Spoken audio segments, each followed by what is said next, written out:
બજારમાંથી ઢોસા બનાવવા માટેનું ખીરું લઈને ઘરે આવ્યા. ઢોસા બનાવીને ખાધા અને પરિવારની 2 માસૂમ બાળકીઓના કરુણ મોત નીપજ્યા. કાળજું કંપાવી મૂકે તેવી આ દર્દનાક ઘટના સામે આવી છે અમદાવાદના ચાંદખેડા વિસ્તારમાંથી, જ્યાં 2 દિવસ અગાઉ પરિવારની વ્યક્તિએ ચાંદખેડા વિસ્તારમાં આવેલી આ ઘનશ્યામ ડેરીમાંથી ઢોસા બનાવવા માટેનું ખીરું લીધું હતું, જેને ઘરે લાવી ઢોસા બનાવી ખાધા બાદ એક 3 મહિનાની અને 4 વર્ષની 2 માસૂમ બાળકીઓની તબિયત લથડી હતી.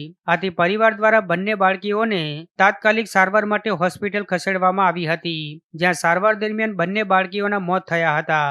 આમ 2 નાની બાળકીઓના મોતથી પરિવારમાં આક્રંદ છવાયો છે. સાથે જ ડેરી સંચાલક સામે ગંભીર આક્ષેપ કર્યા છે.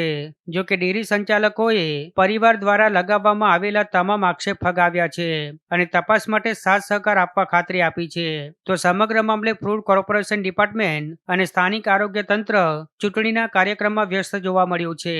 જીવન મરણ વચ્ચે ઝોલા ખાઈ રહેલી દીકરીઓના મોત બાદ પણ દંપતીની દરકાર લેવાની તસ્દી સુદ્ધા તંત્ર દ્વારા લેવામાં આવી નથી. 8 વાગ્યાની આસપાસ રાત્રે ખીરું લઈ આવ્યો, પછી એને ખાધું. બીજા દિવસે સવારે એને ઉલટીઓ ચાલુ થઈ ગઈ તો એને રીધમ હોસ્પિટલમાં એડમિટ કર્યો. પછી સાંજે પાછું છોકરીને એના મમ્મીએ ખાધું, એટલે એ પછી બીજા દિવસે ઉલટી ચાલુ થઈ ગઈ 12 કલાક પછી. પછી આ ત્રણેયને મેં કેડીમાં એડમિટ કર્યા હતા. ત્યાંથી એક દિવસ એડમિટ કર્યા, પછી પાછા લાયા શનિવારે.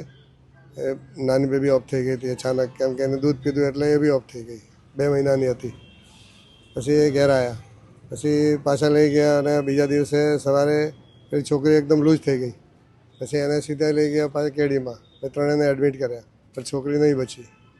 ડૉક્ટરે બહુ કોશિશ કરી પણ કે નહીં બચી, હાર્ટ ઉપર એટેક કરી દીધું હતું. કઈ ડેરીમાંથી લાવ્યા કે જાણવા? આ ઘનશ્યામ ડેરી આયુસી રોડ ઉપર છે, જૂના પોલીસ સ્ટેશનની સામે જ છે.